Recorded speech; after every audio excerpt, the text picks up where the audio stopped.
All right, good afternoon, everybody. We're going to go ahead and get started. Thank you for joining us for today's workshop. We have Jose who's going to join us. He is a radio host and alumni from Cal State San Bernardino, but today he's going to be talking to us about finance. He wrote his own book and is very passionate about personal finance. And he's going to share a lot about his own experiences and really wants to break down those stigmas about sharing finance and how to kind of I've been enjoying his TikToks and all his social media presence and definitely follow a lot of his advice. So hopefully enjoy the workshop. We do have our Q&A open. If you have questions throughout the workshop, we'll be following along and answering those as we go. So feel free to ask those and I'll pass it over to you, Jose.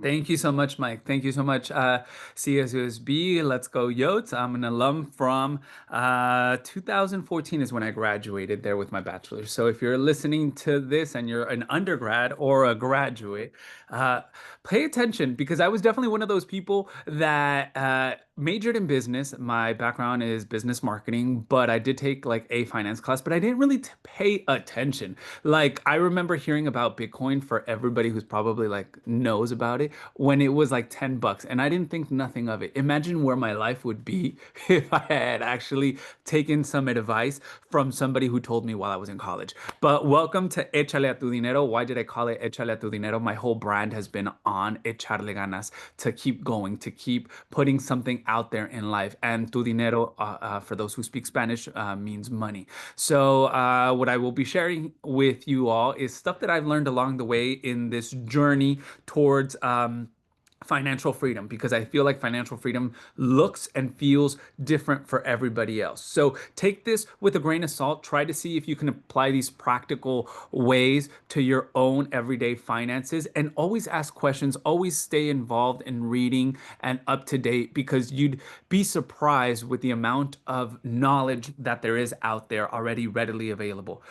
So, as the title says, practical finance for everyday life, take control of your money, build generational wealth, and achieve financial independence. So, and specifically, I put it here for first generation and multicultural communities just because I feel like there is a gap between financial literacy within the Latino or minority group. The money isn't talked to, like they don't tell us at a young age how to manage it, how to control it. It's always like, oh, that's is for adults. But then we come into this adulthood and we still don't know anything about money. And our parents, I feel to a certain extent, expect us to learn it from school. Yet sometimes school doesn't provide, they provide the tools, they just don't give it to you in your face as part of a curriculum, which I feel like is something that needs to be taught. So, mi historia, my story. Why am I passionate about financial literacy?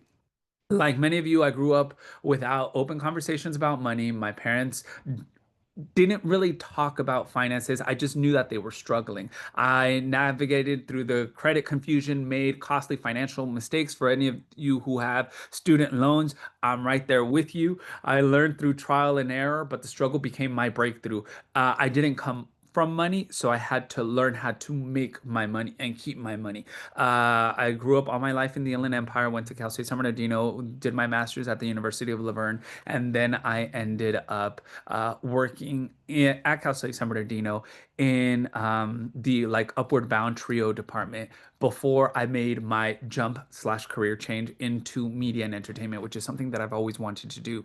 Nonetheless, that came with a financial burden moving from San Bernardino all the way to LA in a place that even though it was so close, it was so unfamiliar to me because it's a whole different culture. I discovered what paying for parking meant because we didn't have that in the Inland Empire. It's like, oh, you can't you if you go into a parking building, like, oh, it's typically free in the Inland Empire. In LA, you have to pay. So these all financial burdens that continuously add up. And I discovered that financial education literally transforms lives.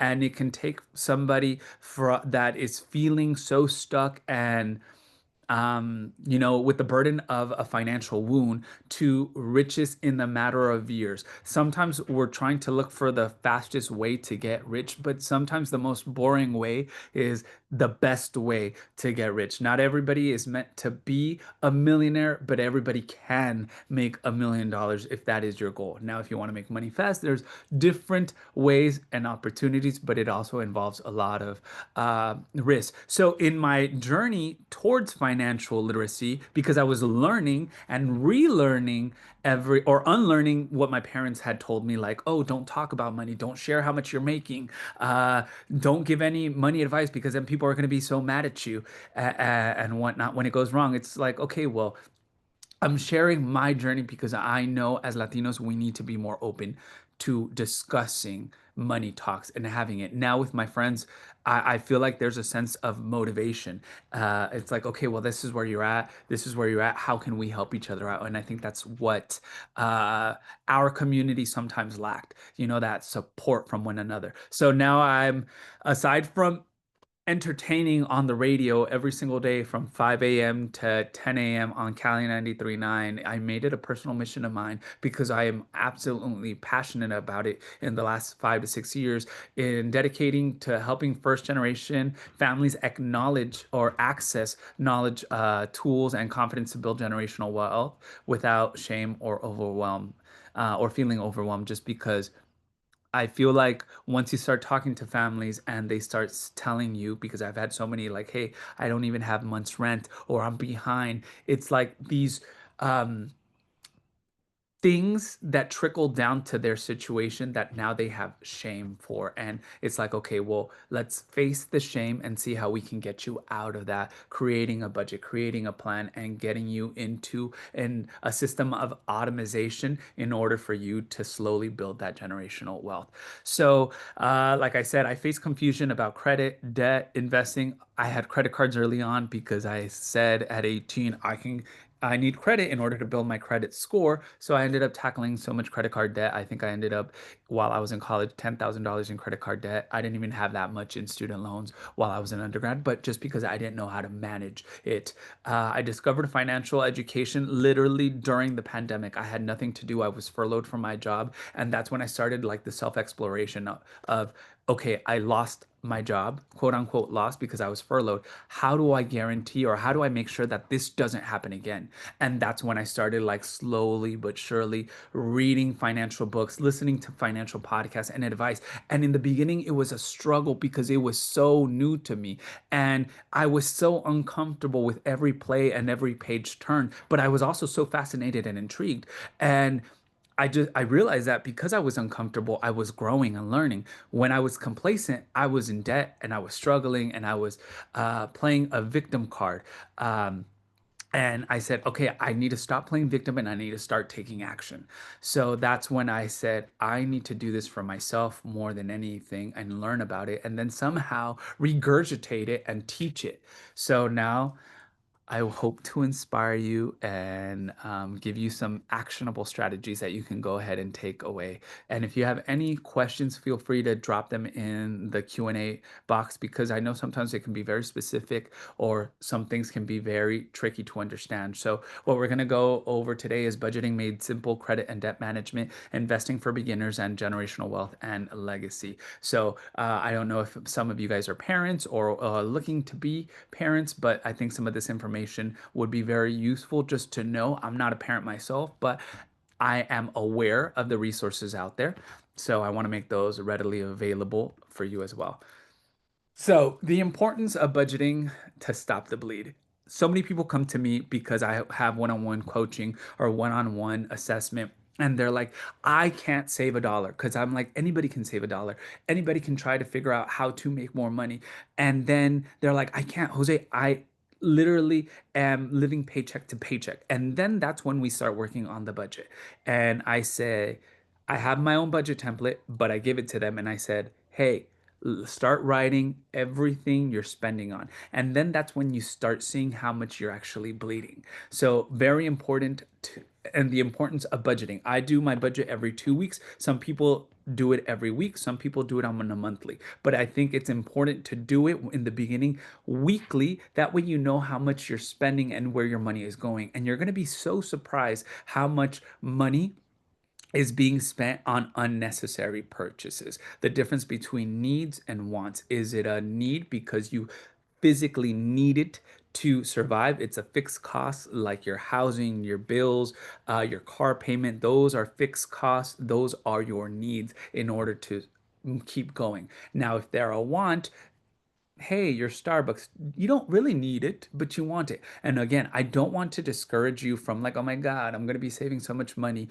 from like not consuming a Starbucks. If you're consuming it once a week, give yourself that treat. Like budgeting and spending is not to place a limit, but for you to understand there are certain sacrifices that you may need to do in the beginning in order for you to get to the point where you're like, I can afford a Starbucks every day, or I can afford X, Y, and Z every day because I'm giving myself, it's within my budget. So let's first get you to a point where you stop bleeding and then you start taking action. So without tracking your money disappears into subscriptions, impulses. Oh, I forgot about this transaction. You don't even realize where it goes before it's too late.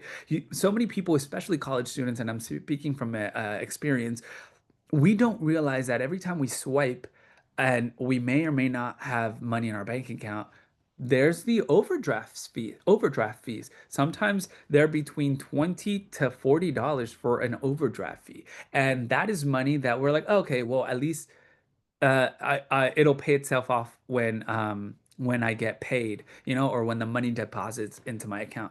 Well, yeah, I understand many people are going like, oh, girl math, right? But no, that's literally money that you could have put into a savings account. You could have put into a Roth IRA, which we'll talk about later on, an investment account that could literally in the long run multiply uh, I don't know, 10x if you just wait through time. I think also with a budget, the importance of it, you have visibility. It creates power. A budget shows you exactly where every dollar flows. Only then can you make intentional choices and take control of your financial destiny from bleeding to building. Once you plug the money leaks, that recovered money becomes your foundation for debt payoff, emergency funds, and wealth building, which is what I already did. And I know so many of you, because I was there, who are in college and even as a graduate student.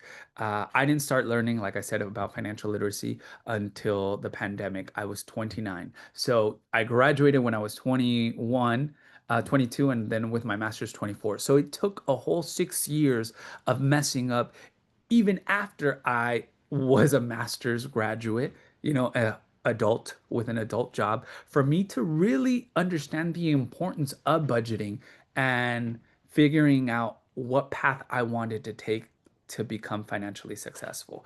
So, with that being said, time in the market, not timing the market. The sooner you start learning about budgeting, the sooner you start learning about investment, the more time you'll have to your advantage. That's definitely one thing that I want to say.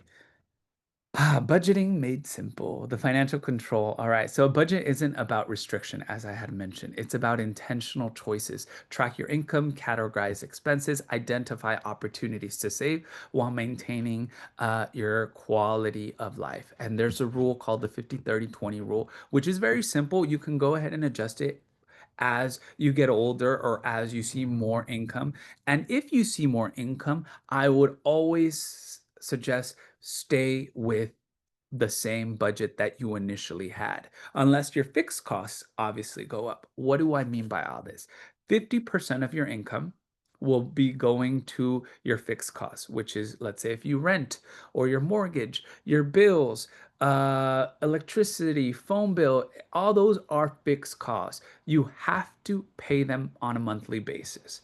Then your 30% is your your wants. So put that away as like, all right, well, that's the 30% of whatever your monthly income is.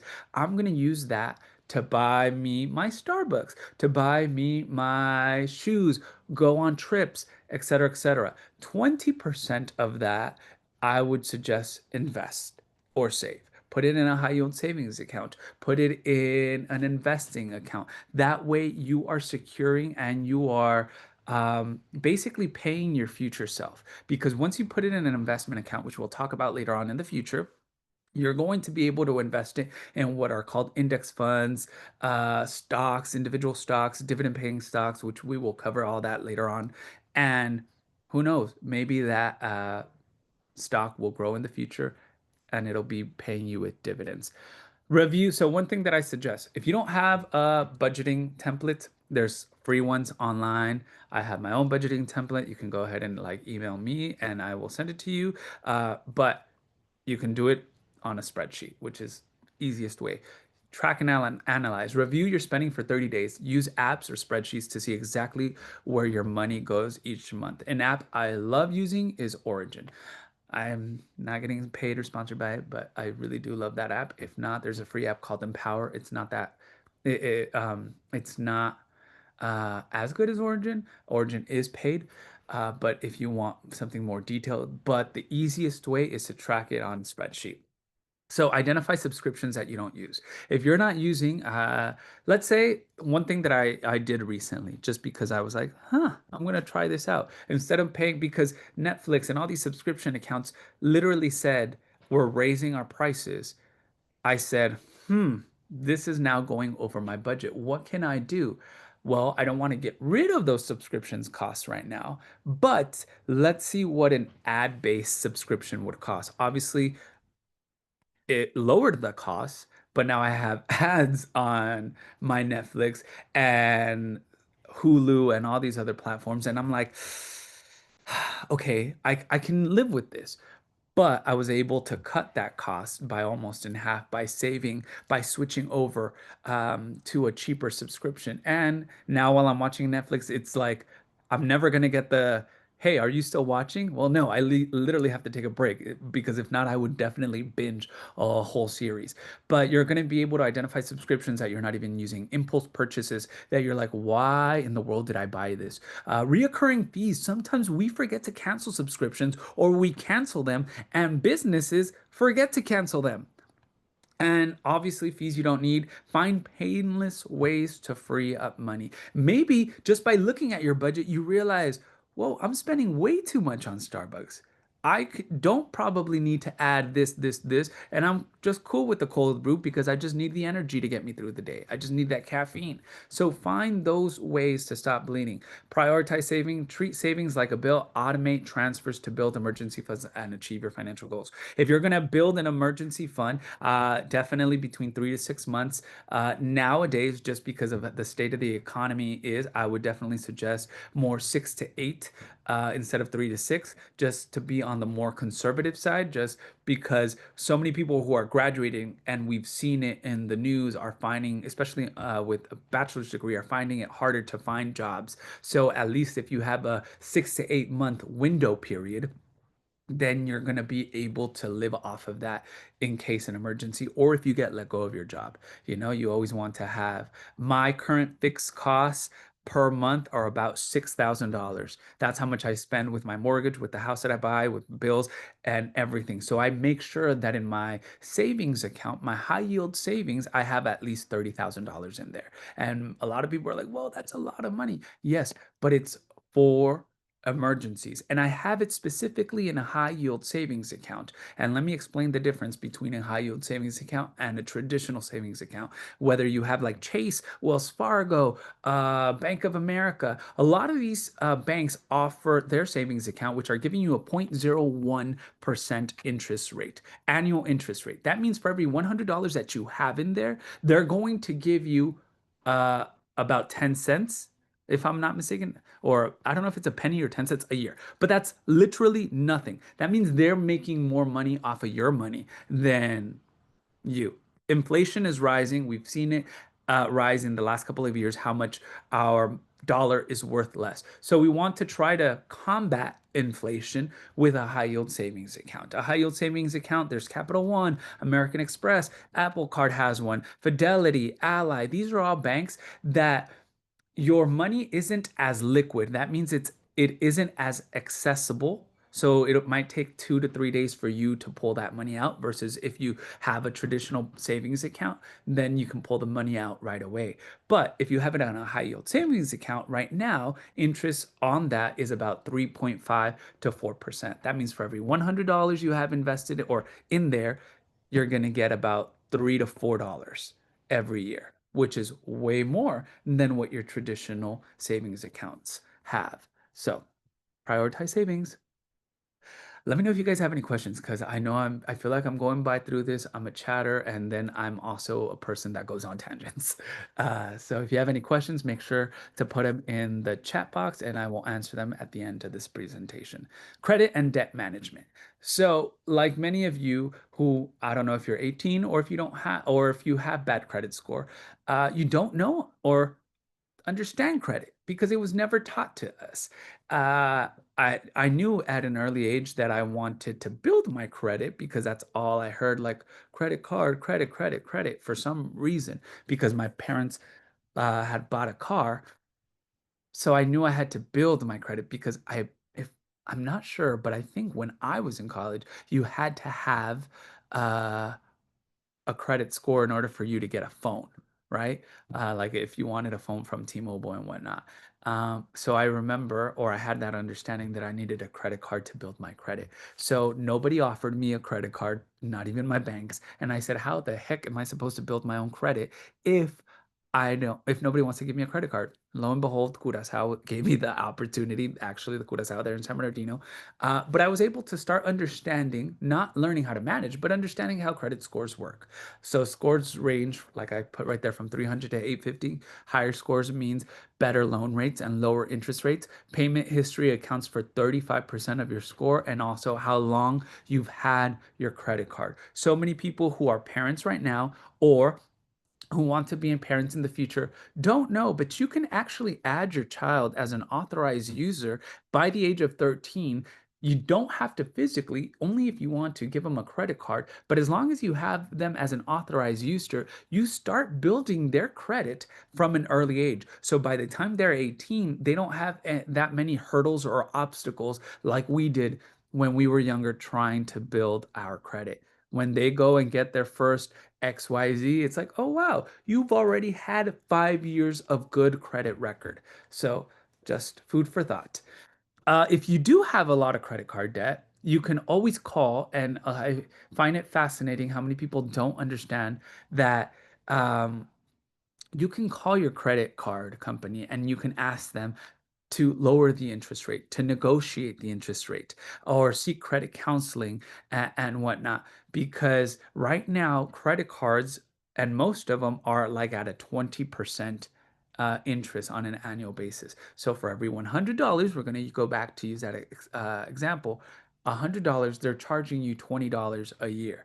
And we all know that, yeah, people don't carry $100 in a credit card. The average US American holds about $6,500 dollars in credit card debt as we speak. So can you imagine what a 20% interest looks like, and how if you're just paying the bare minimum, it's gonna eventually eat you out alive. So, strategies for credit cards. Use credit cards for rewards and building credit, but pay in full monthly to avoid interest charges. Don't max out your credit card or your credit limit. So, I love having my credit cards because I use them for points. I've had so many trips, so many hotel stays, so many perks because of my credit cards. When I say don't max out your credit limits, there's a thing called credit utilization, and that'll come into play with how your score is. If you have a total purchasing power, that means out of all the credit cards you have, let's say you have Capital One, American Express, and your total purchasing power is $10,000. You want to use about 30% before it's like affects you negatively. So that means out of those $10,000, once you pass 3,000, then it's going to start affecting you negatively. Don't. So I personally like to just keep it at 10%. So if I have $10,000 as credit utilization, I only like to use a maximum of 1,000. Right now, my credit utilization is about $75,000. I probably hold about $2,000 in credit card debt, but I pay it on a monthly basis because all my groceries are paid there. All my expenses, travel is all paid under credit card.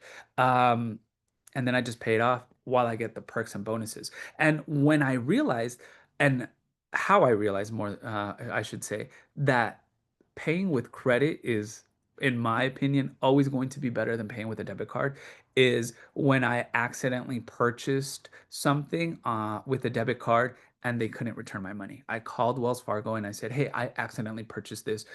Can you return me my $50?" It was only $50, and they're like, "You already made the purchase. I'm sorry." Versus it happened again years down the line with my credit card, and it was a flight, and the flight was canceled. They didn't want to return my money, the airline, and I was said, "I'm gonna call my credit card, like see if they can help." Called the credit card, immediately they returned my money, and I said, "Wow, credit cards will fight for their money but they give you the money back because it was technically their money, right?"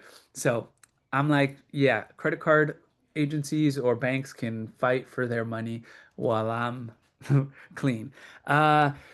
Two methods that I really love. Choose either, so for debt elimination plan, choose either the snowball method or the avalanche. I don't know if you've heard about these methods. Please go ahead and let me know in the chat if you have heard about them. If not, it's all right. Snowball method is you start with the smallest step first. Let's say you have 500, 1,000, and then 5,000. You obviously want to start with the $500 debt first, then the 1,000, then the 5,000. Why do you want to start this way for the snowball method? Because psychologically, it does something to your brain. Most people who want to use this method, they feel like it's impossible when they're paying the minimum to their credit cards, and they're like, I'm not putting a dent. I'm not putting a dent in any of this. So what happens with the snowball method is, let's say you have your $25 minimum a month for every credit card, right? Find ways to put extra money. Let's say you put another $50 into the smallest amount. What happens is you start paying that debt faster. You're still paying the minimum on the other ones, but you're paying the smallest amount. Once you see that small amount eliminated, psychologically, you're going to feel motivated to continue to pay off this debt. So, what do? You paid off that 500. You had those $25 already as a minimum that you had to pay. You're going to just move them over to the next debt, move those $50, and now instead of 75, because all of them were $25 minimum, you have $100 that you're attacking. And if you can find ways to add more money, then feel free to do so. Then there's the avalanche. You start off with the highest interest. You can always check in your bank statement which credit card has the highest interest rate in order for you to attack. Why are we attacking the highest interest rate first? Because in the long run, it's going to save you so much more money. So, yeah, let's going through the next slide. There's a couple questions in the Oh, you do? Q&A. Okay. Okay. Do you want me to? Let me see. Where is the? Oh, Uh, let me see. How do I look at the Q&A here? why I could do it. One of the questions is, Oh, how do you save for emergencies when you always have emergencies? okay. So how do you save for emergency? So there's one way that you can do in order to make more money. You either ask for a raise or you pick up another job or make another or take another job that pays you better. So many people, and I get it, they're like, I just can't make more money. Find ways to make more money. Find ways to I mean, for a whole year, I literally recycled cans.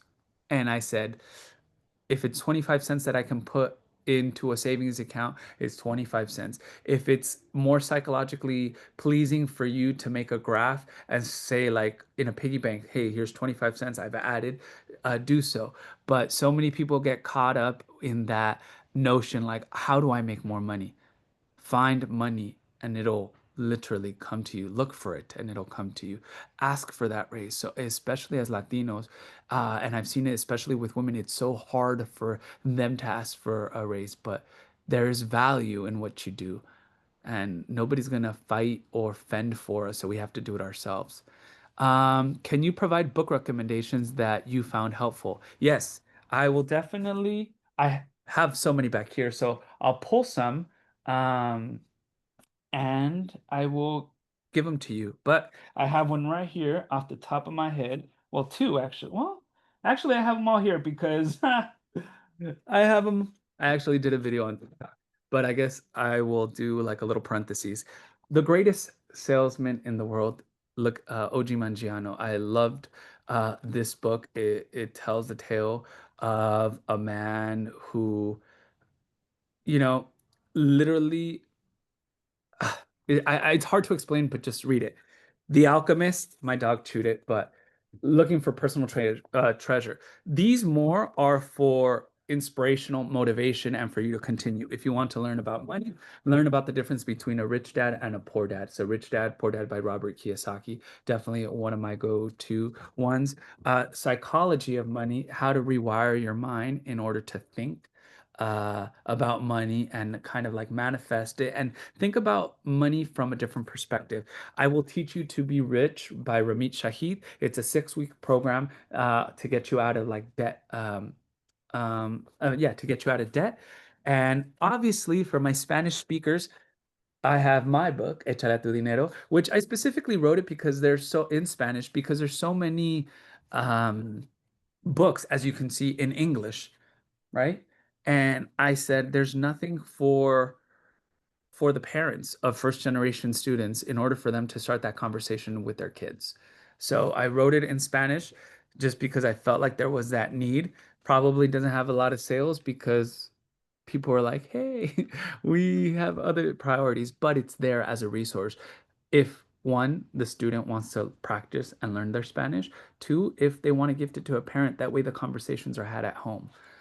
All right, so hopefully that answered your guys' questions. Let's go on to the next one. Investing for beginners. Start where you are. You don't need thousands to begin investing. You only need $1. Begin with the small amounts and let compound interest work over decades to multiply your wealth. So you have, what are your index funds, your low cost diversification investments tracking market indices like the QQQ, VOO that track the S&P 500. QQQ tracks tech. Perfect for beginners with minimal fees and consistent growth. You don't need a lot to start investing. You just need a brokerage account, which Charles Schwab, Fidelity, Robinhood, these are all places that you can go ahead and start investing and open up account in order for you to just play around. If you have $100 that you can spare, play around with $100 and see what you can do. One of the things that I would definitely say, don't be afraid of market fluctuations. You never lose money until you sell. So that is very important. When I started investing, I remember I would get frustrated and fearful real quick because I was like, it's going down, it's going down. Should I sell? And then I would sell. And then as soon as I sold, they would go back up. And I'm like, what is happening? So you never lose unless you sell. We have another question. Let's see. I guess I should start answering them as I go. Mike, can you help me answer the question? Porque no lo veo. Yeah, so this question is, how do you balance the relationships with a partner that has a lot of debt? What do those conversations look like? Oh, funny enough, because I am with my girlfriend. Once we started dating, like a couple months in, I said, hey, it's important for me to know how much debt you have, and it's important for me to tell you how much debt I have, because if I see a future in us, and I know one of the biggest fights that relationships have or married couples have or money traumas have if, like it's a financial trauma, right? And their financial insecurities, their financial pains that couples face, and that is the, I guess, the leading cause for divorce, like where they don't see financially eye to eye. I don't know if you come from a Latino background, but money was always an issue in my household. I To this day I hear my parents complain, fight, argue about money. And I said, I don't want this for my relationship. So be as open and as truthful as possible and have an action plan. Create a budget individually and then possibly create a budget together, because I know we like to do activities that cost money, but maybe we can find activities like doing a picnic, going on walks that are meaningful, yes, but are more cost effective. And seeing, okay, one of the things that I did with my girlfriend, it's like, all right, hey, if we can't create a budget or anything of that sort, like, can we open up a joint savings account, and not just a savings account, a high yield savings account. And we're going to rely on automation. I'll put 15 bucks a week. You can put 10 bucks a week, whatever the case, whatever you want to put in. That way, without us even realizing, that money is going straight into that high yield savings account, earning interest. So when we need to book trips, when we need to money for our trip, we can rely on that as a couple. So it starts with having that open communication with your partner. Let's see. Did we have another question on there? What was that? Yeah, somebody asked about bankruptcy and repairing their credit following that. Uh, I've had people ask me like, "Hey, I want to declare bankruptcy because it is the easiest way to get out of debt and whatnot." Yes and no. So let me tell you, if you have student loans and you're trying to declare bankruptcy, those student loans are not going to be forgiven. If you have, I don't know, if you don't have a lot of money, and by a lot of money, I mean people have come to me trying to declare bankruptcy because we've worked on one-on-one with $35,000 in debt, and I said absolutely not. Let's not even go there. Because the first question I should ask you is, are you looking to buy a home within the next 3 to 7 years? Are you looking to buy a house within the next 3 to 7 years? Are you looking to rent a place? Because let's say if you don't have a place in the next 3 to 7 years, because once you declare bankruptcy, it can stay in your record for the next 10 years. And that means you have 10 years of basically in limbo trying to repair your credit, and it's really hard to do because that means if people already distrust you once, it's going to be harder to gain somebody's trust. It's like when in a relationship, if you cheat, it's going to be so hard for that other person to trust you again, right? So that's the same thing with banks. They're just more evil about it.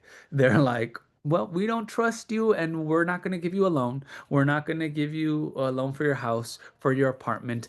And maybe places will reject you if you're trying to rent another space. And you're like, but that happened 5, 6 years ago. It doesn't matter. It stays in your record. So there's a lot of things to think about. I would suggest, again, I'm not a financial advisor and I'm not your advisor. This is just something that I'm passionate and I love talking about. But definitely look at the overall picture and see where you can start budgeting and try it out for a year and attack, literally attack.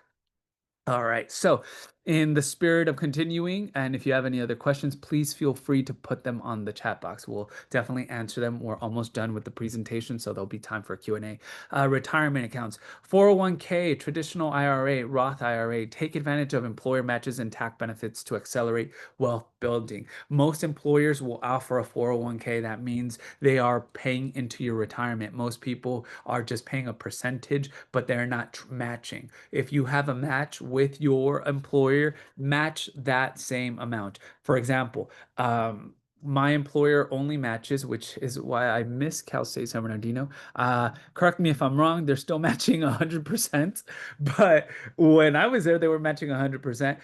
My company, now when you work in corporate, they match 3%, which is nothing. So that means out of my salary, my base salary as a radio host, my base salary is 90,000, and then I get bonuses with radio commercials, social media, and all this other stuff. So for my base salary, 3% is what they'll match. So whatever 3% of 90,000 is how much I'm investing yearly. The rest of it, I'm putting it in a Roth IRA. The difference between a 401k, Roth IRA, traditional IRA, 401k, you put in money pre-tax. What does that mean? You make $3,000, right? You make 3,000, well, let's say you make $1,000. And if you look at your pay stub, it says, oh, we take out Social Security, we take out federal taxes, we take out California taxes, SSDI, et cetera, et cetera. They're going to take money before they take all those taxes away and put it into your 401k or traditional IRA. But when you retire, when you take that money out, they're going to tax you. So it can grow. And so many people have invested a lot of money into a 401k. I'm not saying it's bad, definitely good, but just be conscious that when you take out that money for retirement, you will get taxed, right? Versus Roth IRA, you Get all that money taxed. So out of your $1,000, after everything gets taxed, let's say you're left with 600. You decide, well, I'm going to put $100 into my Roth IRA. Well, that money can grow with compound interest, reinvesting dividends because you're buying index funds, and index funds pay you either a monthly, quarterly, yearly dividend that gets reinvested, and the value of that product grows, right? When you reach your retirement age, you're going to be able to take out that money tax free. That is the benefit of a Roth IRA, but you do have limitations, which right now I think it's $7,500 a year. So $7,500 a year versus a traditional or a 401k, it's about $25,000 a year, right? Because obviously they don't want you to make money, but we're trying to take advantage of all these things. And now, if you want to take it further than that, it's like a backdoor IRA, which that just becomes a lot more complicated, and that is for like another video. One thing with Roth IRAs, I said video, like if I'm doing a TikTok or another workshop. But with a Roth IRA versus a 401k, 401ks, the companies, your company will invest for you. They'll tell you what investments and they'll invest in those. Roth IRA, so many people think you're putting money into a Roth IRA. Just by putting money into a Roth IRA doesn't mean you're investing. You're just putting it technically in a bank. You literally have to tell your Roth, buy S&P 500, so VOO ticker symbol. That's like the symbol where you buy shares of Apple, buy shares of Amazon, buy and just leave them there, right? That's what you have to do. You have to manually do it. Time is your asset. Start today at any day. Decades of consistent investing beats trying to time the market or waiting for the perfect moment. So many people waste their money, and yes, waste their money with financial advisors. My bosses who don't know much about financial literacy, they pay so much money for their financial advisor. And I'm like, for what?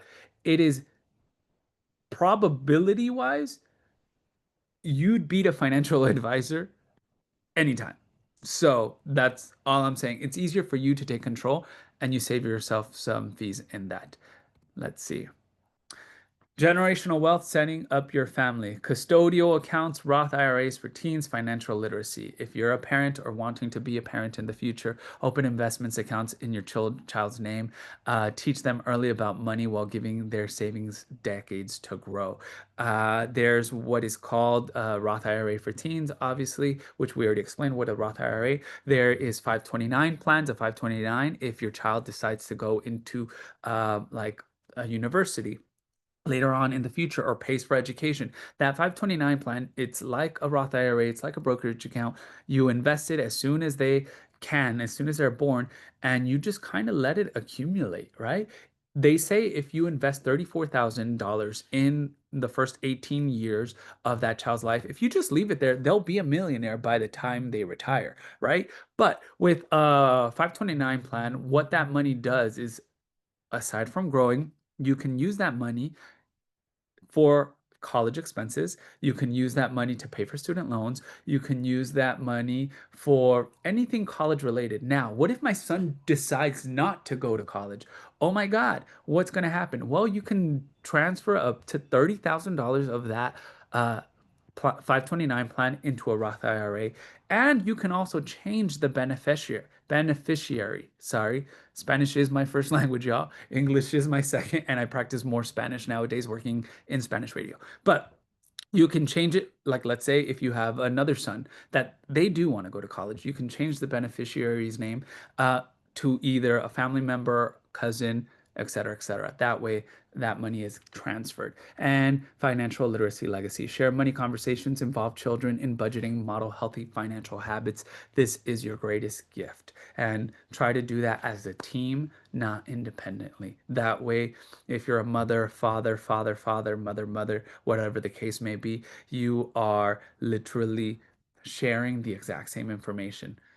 You with financial literacy, I think there's no such thing as a good cop and a bad cop. I think it has to be a consistent cop because children pick up early on. And if we want financial literacy and a legacy, that's what we have to do. Teaching kids about money. So this is a basic strategy, ages 5 to 8, money basics. So introduce coins, bills, allowances, teaching them about savings, simple spending decisions, make it tangible and fun. You have 9 to 12, connect chores to income. That means they are earning their income, help them set saving goals for things they want. One of the things that I know, I say this now, but I do want to do this as a parent. Like, hey, you want the latest Nintendo? You have the money, you buy it. I'm not going to tell you not to buy it because you choose what you want with your money. And that at that point you establish a foundation like, oh, okay, it cost me a million, oh, I don't know, 100 times to do my bed, take out the trash in order for me to buy this Nintendo. So that you start connecting value to chores because later on in life you have to work for your money, right? Banking and credit, 13 to 18, introduce debit cards, part-time jobs, basic credit concepts, start investment accounts if they have earned income, and then obviously guide college planning, first credit cards, retirement accounts setup. When I say first credit cards, that they should hopefully already have a credit history as authorized users, but start having those like, hey, I'm giving you the credit card, or now you have a credit card. This is how you start making that money. Mindset shifts, keys to financial success. Your background does not equal your future. So many people say I'm a product of my environment. Yes. Because your environment dictates how you react to certain situations, but it doesn't define who you are. We can all start at the bottom and make our way to the top. There's so many success stories, and you too can be one. I am going to be one. Those positive affirmations, words of affirmations, they hold value and they hold truth. So, financial independence is achievable regardless of your starting point. First generation wealth builders have overcome the same obstacles, so you can. And people, immigrants, literally are building more jobs here in the United States than any other. So, if you come from an immigrant family, you have that drive and you know what I'm talking about because you know the struggle your parents did to come here and you want a better you want to help as much as possible. Consistency over perfection. um there's ways now to make money on social media. I might not be the best at it, but I'm consistent and every dollar counts. So don't so missing 1 month or making one financial mistake doesn't derail you. So build those habits because they are consistent and you will keep at them. And community over isolation. Seek mentors, join financial communities and share the knowledge. And if you want to continue your journey, you're going to have to regurgitate information. So I am lucky that I have a group of friends who love talking about finance, and I talk to them and they correct me. And I'm like, oh, okay, I did not know this. So, yeah, choose community over isolation. Collective wisdom accelerates individual progress.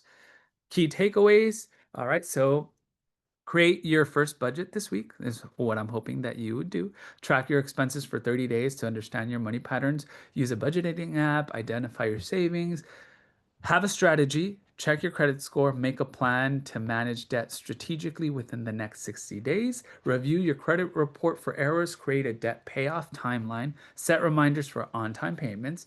And then, yeah, research investment options. Start with even $25 this month if you can in an index funds or retirement account. So open one and automate, whether it be $1, $5, $10. Review progress every quarter.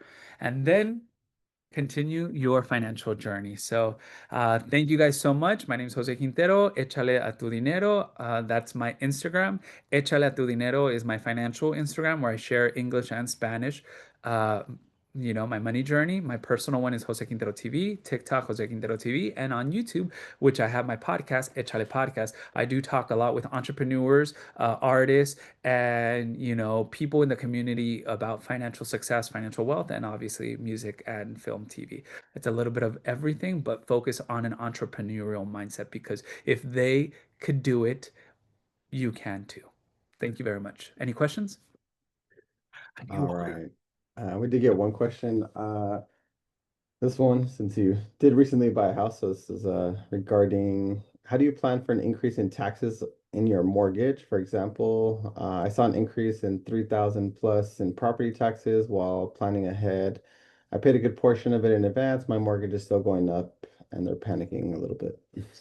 That is one thing that is hard. So when you say $3,000 plus in property taxes, is it going to be distributed within 12 months? Because you can always ask your mortgage lender, hey, distribute it, and yes, it'll increase your rent. Um, but but that is one way that you can do it. So if you saw like 200, $300 increase, but it's distributed because of the 3,000, do so. If not, then it's one of those situations that mentally you're going to have to prepare yearly. And as a new homeowner, I understand that like property taxes is something that's going to continuously increase, especially here in California. So I have to plan even more and like either ask for a raise, make more money somehow, start a side business, start a side gig, and try to or try to see how you can alleviate your taxes with your accountant. So definitely look for a CPA that they can help you in ways for you to maybe get a bigger how do I say it, returned check, and then use that money to pay those extra property taxes. Yay. Oh, 12:52. I was like, Jose, you're a talker. Hopefully, I mean, hopefully it was insightful. Still feel free to put any questions in the Q&A box if you have any questions, Mike, or Maria.